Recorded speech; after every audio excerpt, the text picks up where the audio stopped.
Raising Us is sponsored by Nugget, the makers of the original Play Couch. Parenting doesn't come with a script, but it does come with lots of questions. I'm Elise Hu, journalist, mom, and your host for Raising Us, a podcast from A Kids Co.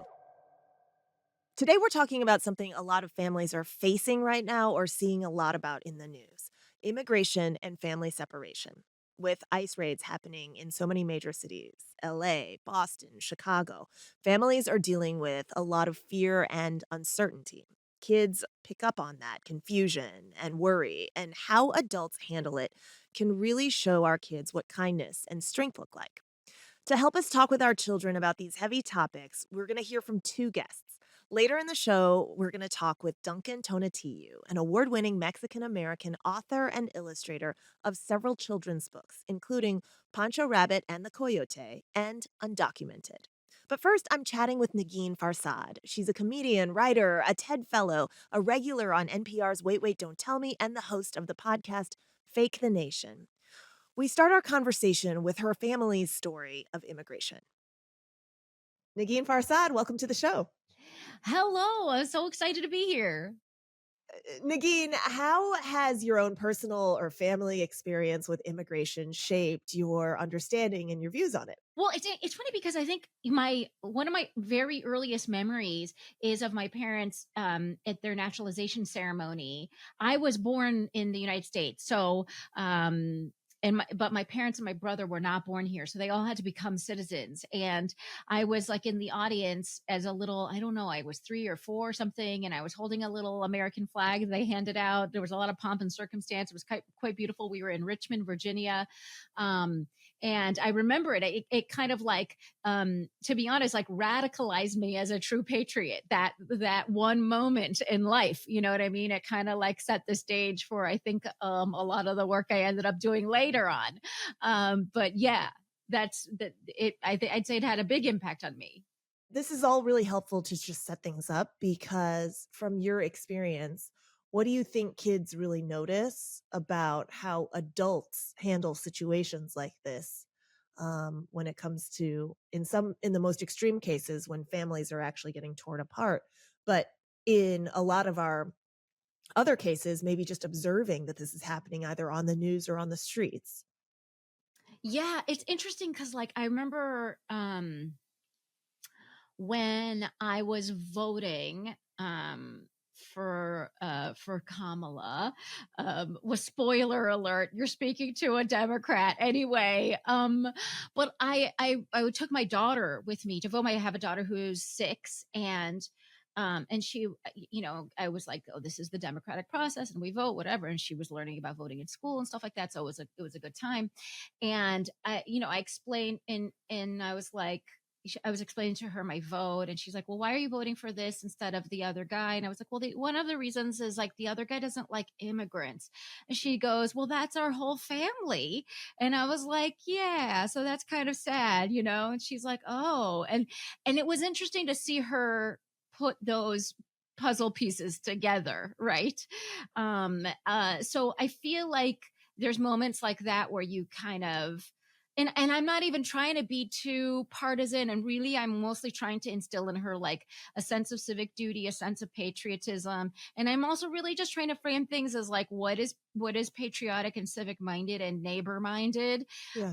and what isn't, right? Because I don't want to, I'm not trying to like create a little like angry partisan, you know what I mean? And I honestly, I shield her from like most of this news. Honestly, it's something I really struggle with because I don't know when the right age is for like a discussion of like difficult news, or like I did when they were bombing Iran and stuff like that in the spring. Like I didn't tell her like, oh, by the way, like most of your entire family, that because of geopolitical reasons you have actually never been able to meet, it's under threat right now of bombs. I just like didn't say anything. And I think that's what most, it kind of reminds me of that movie from a million years ago, It's a Beautiful Life or whatever, where the parents just trying to distract the kid into thinking that like the camp they were in was like a fun good time. And I think that's kind of like parents instincts around these things. which Right. makes sense. Yeah. When do you think is the right time to maybe start talking with children about immigration and family Yeah. separation? Woo! And it's interesting because like one of our babysitters is undocumented, and like and I talked to her right directly, but I haven't talked to my daughter. And when is the right time? Like, I guess if there's checkpoints in Manhattan, Yeah, is so there's that the it's right case by time? case. I suppose we're circling around the answer being when it really when you encounter it, when the child encounters it in their lives, right? Because there are kids who are your daughter's age who might actually see an immigration raid at the Home Depot parking lot and then have questions about it, in which the parents Yeah. will then have to ask, or will have to answer or address what's happening. But do you sit down and have that conversation without encountering it? And at what point does that happen? Right. I think it's interesting because like the National Guard in LA and all the ICE raids in LA made me realize like, oh yeah, like that kind of conversation could happen.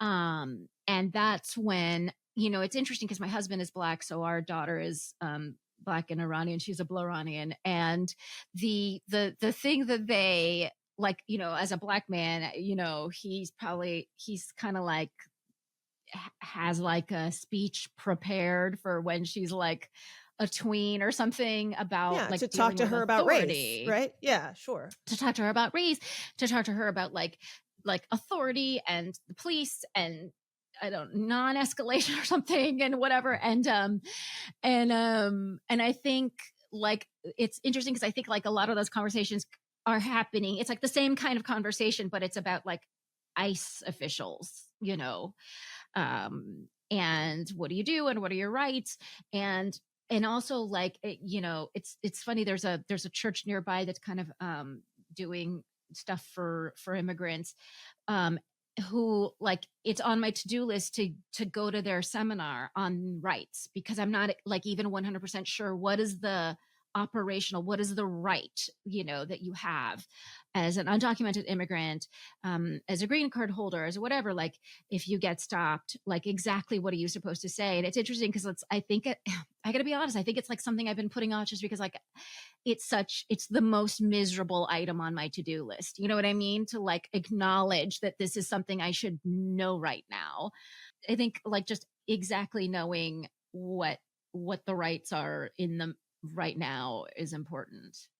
Yeah, yeah, no, and there aren't any correct answers yet, besides what essentially we can offer because we're all trying to work out what is a live situation, right? This is a live ball. Yeah. So, is there any advice that you want to share for parents who might just feel overwhelmed or anxious about how to deal with these topics without causing more anxiety?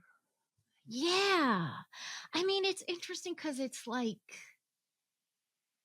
um, I don't know. Like I I generally I'm like, is this now is the time to compartmentalize? Um, I feel like I try and take, and like yourself, like I have to follow a lot of news.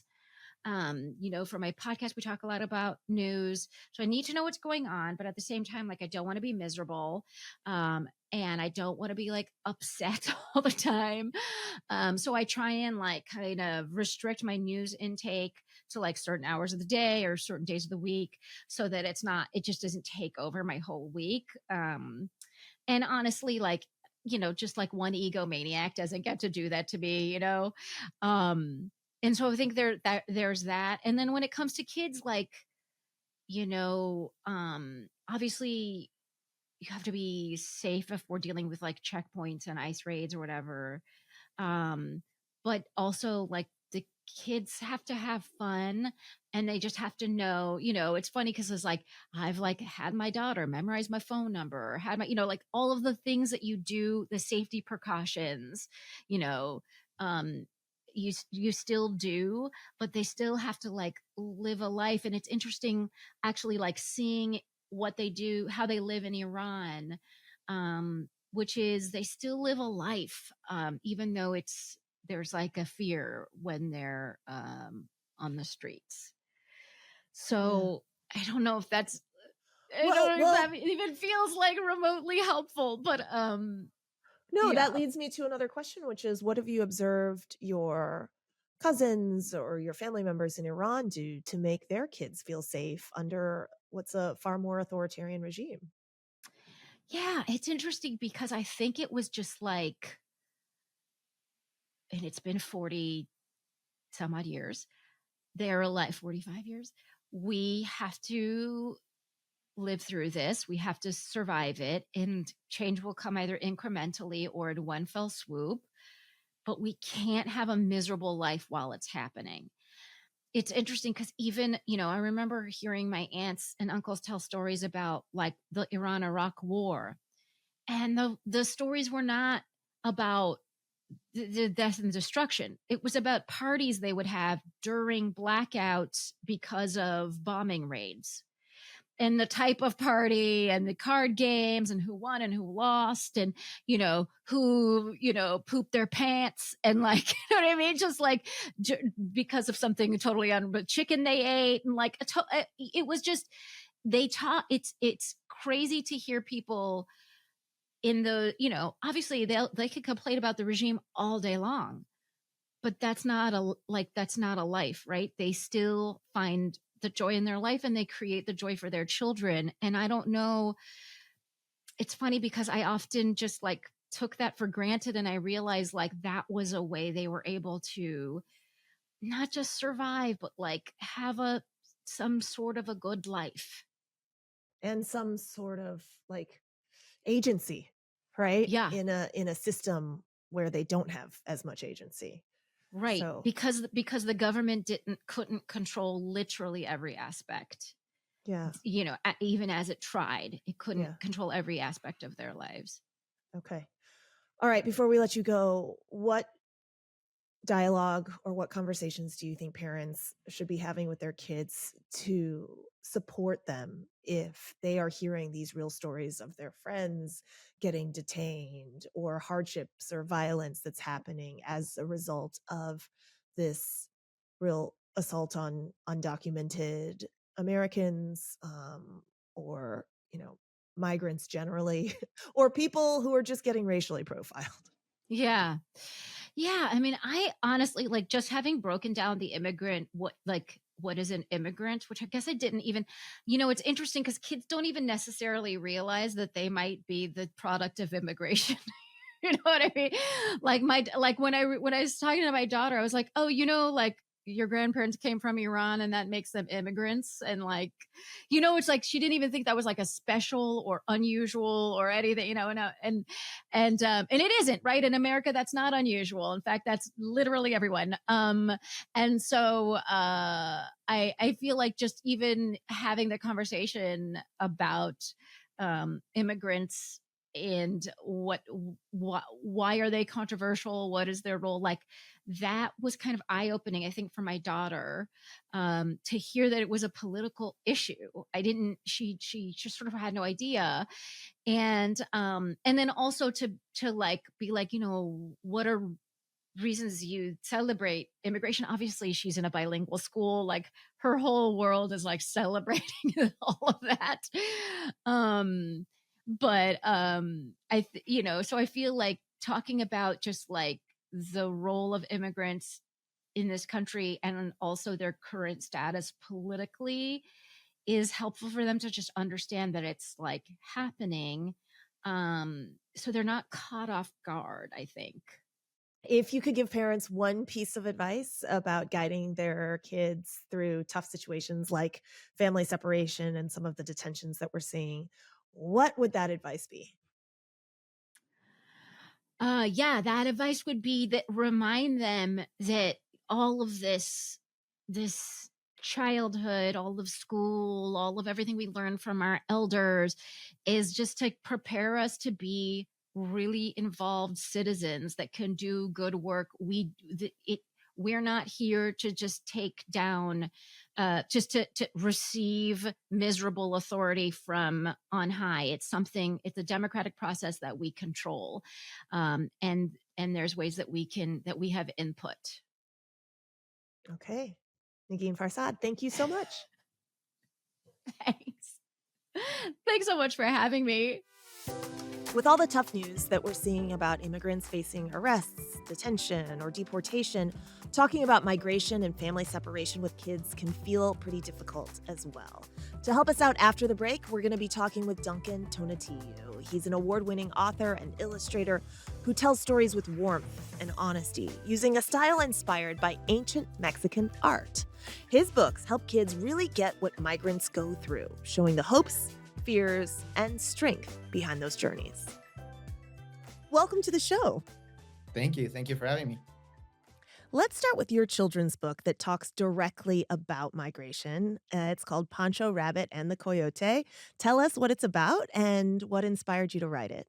So I did a book, Pancho and the Coyote, or there's a version in Spanish that came out recently, Pancho Conejo y el Coyote. Um, and it's a story for children um, about this rabbit. And his father is in the north because there's been a drought in the rancho where they live. And he's supposed to be away for a couple years, but he does not come home. And so then Pancho, the oldest son, decides to go look for him. And he goes on this journey. He faces all this danger, and there's this coyote that helps him. And every time the coyote helps him, he has to give him some of the food he has in his backpack and his mochila until there's no food left. And the coyote decides that he's going to eat Pancho. And so the story, it's for kids. It's, hopefully a little suspenseful, um, but it's also an allegory of the different dangers that migrants oftentimes go through to reach the United States. So in a point of the story, they travel on top of trains, they cross a river, they walk in the desert. Um, and I was inspired um, because I grew up in San Miguel de Allende, which is a city in central Mexico. Um, but in the neighborhood where I grew up, it was very common for the young men in my neighborhood to leave as they became teenagers, as they became young men. So a lot of the kids that I would play soccer and marbles in my neighborhood, as they got older, they would start leaving, and then you would hear stories of people that came back, of of the dangers they had been on, that many of them had been on this journey because they went without documents to the US, but they were trying to find work or money for their families. um, and so that was one of the some of the inspiration. And then the other inspiration that I had is that I'm a dual citizen. My father was American, so I'm both Mexican and American. So as a teenager, I also moved to the U.S., but for me it was very easy to do it because I have two passports, and attended high school and college in the U.S.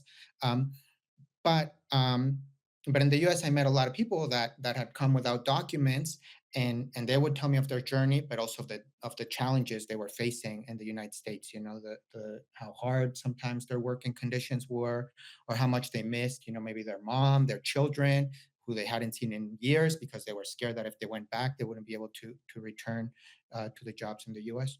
Why try to engage young readers with this topic? And what approach have you found really helps connect them with the ideas of migration and the hardships that migrants face? Well, I think there's several reasons to write about the topic for young children. One of the reasons is that there's a lot of kids who live this, who go on Yeah, these journeys, yeah. or who have family members that have, I forget the exact statistics, but there's hundreds of thousands of children um, without documents that have migrated to the US, and millions of them that have relatives who have been on this journey. So it's an experience that I think a lot of children can relate to. And also maybe a lot of kids have someone in their classroom that has had this experience, maybe not themselves, but there's someone in their community, maybe a newcomer in their classroom that has had this experience. So I think it's relevant um, to children, and I think it's important for children to also, even if it's not their experience, to know about the experiences of other people, to kind of be aware of the challenges other people face. I am interviewing you from Los Angeles, where there are many documented immigrants that are just getting snatched by masked officers on the streets, and children are aware of it, and lots of young people, especially in this community, are aware of it. So, if a child is worried after hearing real headlines and real stories of the hardships and violence that migrants are facing, what can parents do to support them? Yeah, I mean that's a great question, and I think like the climate is so different than even a year ago, or even some months ago. Um, but I really believe like in the power of community, and I think when community comes together, when neighbors, when people are taking care of each other, looking after each other, that can kind of counteract some of that fear. I think when you notice that something that's happening is not just happening to you, it's happening to others, and and Right. and, and when as a group, as a community, you try and find ways to stand up against this, to deal with it, then I think that's a way to, yeah, to be less overwhelmed by it. Yeah, are you seeing younger people, like teenagers, getting more involved in protest or standing up and understanding the reality of what's happening? As a writer, sometimes I'm not in the front lines as other people, so Sure. to speak. Yeah. um but like I guess what I'm trying to say, I think hopefully there is some kind of, like, how can I explain this? I think there's been some kind of soft censorship that's been happening. Um, I think with regards to, like, so for example, with books, there's been all this book banning. I think people were a little bit more vocal about the need um, to have diversity in children's books, to have books that talk about social justice. And then, in the last years, there's been a lot of kind of attack on that, a lot of trying to ban these books, a lot of kind of trying to silence some of these topics in the classroom. And so I think there's been a lot of silencing of these issues.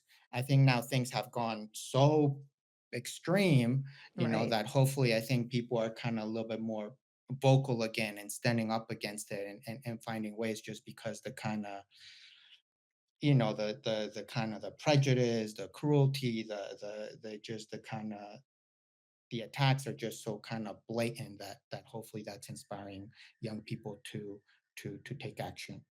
Do you have any advice for parents about how to handle conversations with the young people in their own lives, their kids, um, when it comes to just navigating this topic? Because at school or on their teams, they might be running into folks with very different opinions when it comes to immigration. I think it's always important to be respectful, like, obviously I have my own opinions and thoughts on politics and on immigration, and all sorts of topics. And, sometimes my children, for example, will hear me and my wife talk about it. But I always try and tell them, there's other people that think differently, and maybe see things differently, and so I think it's, kind of going back to what we said a little bit earlier, I think it's important to not just be sort of in our own bubble, and to kind of let them be aware that there's people that see things otherwise. And I think that's where the necessity of being well informed is important, of not just presenting opinions, but of trying to present facts, which is something that I feel doesn't happen enough these days, but always in a I always advocate, for doing so in a respectful manner, and of trying to find common ground, and of trying to understand where people with a different opinion are coming from.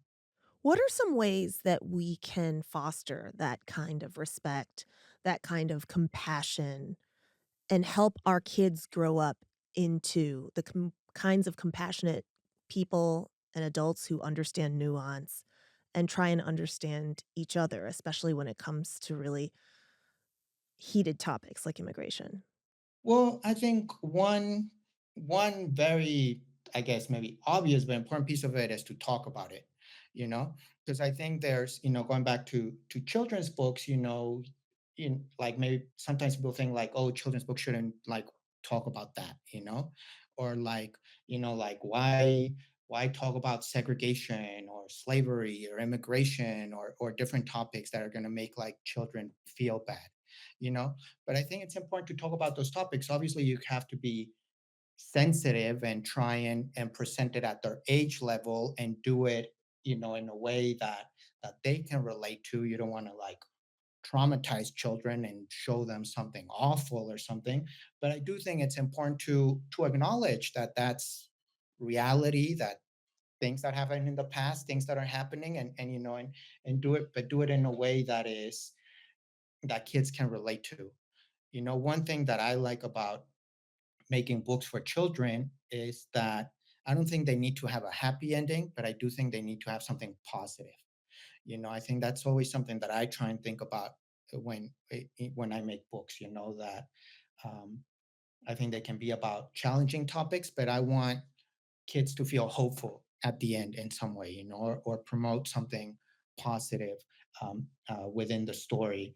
Um, so I think the same is important when we have these kinds of conversations with children. I think we need to acknowledge challenging topics, things that are happening, like immigration and the raids, but try and find a way to do it in a way that they can relate to, and in a way that hopefully has something positive, to not just say the world's an awful place, the end. Duncan, thank you so much. Thank you. Thank you. I really enjoyed it. Thank you for the opportunity. Thank you to Negin and Duncan for joining us. Talking about immigration and family separation obviously isn't easy, especially with kids who see and feel so much. Sometimes they're scared, confused, or just overwhelmed by what's happening around them, and that's why it is so important to be honest and meet them where they are. When we do that, we're giving them a chance to build more strength and resilience and hope, even when things are feeling really tough. For more tools and resources, visit us at akidsco.com. And thanks for listening to Raising Us.